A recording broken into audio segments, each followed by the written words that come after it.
నమస్తే. నేను మీ KS Naidu. KS Naidu సైతం ప్రశ్నిస్తా యూట్యూబ్ ఛానల్ సైతం. ఆంధ్ర రాష్ట్రంలో అసలు ఏం జరుగుతున్నదన్నది ప్రశ్నార్థకమైంది. హక్కుల కోసం లేకపోతే న్యాయం కోసం ఎవరేని పోరాటాలు చేస్తున్నా, రోడ్డెక్కుతున్నా, ఎవరన్నా అధికారులను ప్రశ్నిస్తున్నా వాళ్ళని భయభ్రాంతులు చేస్తున్నారా అన్నట్లుగా ఉంది. సరే, అది పక్కన పెడదాం.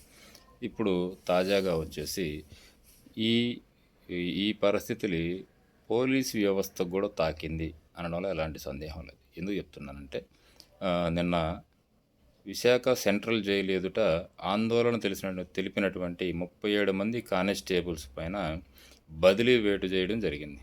జైల్లో ఖైదీల్లాగా బట్టలు విప్పి చెకింగ్ చేశారంటూ కుటుంబ సభ్యులతో సహా అక్కడ ఆందోళన చేసినటువంటి వార్డెన్స్, హెడ్ వార్డెన్స్ మొత్తం 37 మందితో కలిపి మరో 29 మంది తో పాటుగా మొత్తం 66 మందిని బదిలీ ట్రాన్స్ఫర్ చేశారు. ఎవరు? ఏపీ హోంశాఖ.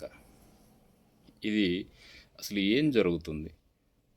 ఇక్కడ ఆలోచించాల్సినటువంటి విషయం ఏంటంటే అసలు ఈ పోలీసు అధికారులు, ఈ పోలీసులు ఎందుకు ఆందోళన చేయాల్సి వచ్చింది? ఎలాంటి పరిస్థితులు చేయాల్సి వచ్చింది? వాళ్ళని ఒక ఖైదీల్లాగా బట్టలు ఇప్పి మరీ చెక్ చేయాల్సినటువంటి పరిస్థితి ఏంటి? ఏం జరుగుతుంది అన్నది విచారించిన తర్వాత ఏదైనా నిర్ణయాలు తీసుకుంటే బాగుంటుంది. కానీ మరి ఏం జరుగుతుందన్నది మాత్రం తెలియడం లేదు. వార్తాపత్రికల్లో కూడా వాస్తవాలు చెప్పకుండానే కొంతమంది మాత్రం ఇప్పుడు ఫర్ ఎగ్జాంపుల్ సాక్షి ఇట్లాంటివి మాత్రం ఒకలా రాస్తుంది, ఆంధ్రజ్యోతి ఒకలా రాస్తూ ఉంది.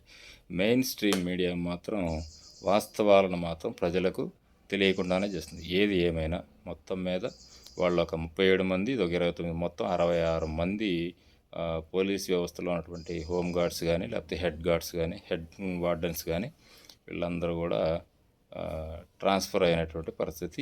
ఈ ఉత్తర్వులు ఏపీ హోంశాఖ హోంమంత్రి అనిత గారు ఇచ్చినట్టు ఆ లిస్ట్ అంతా కూడా పెడుతున్నాను, ఒకసారి చూడండి. Thank you.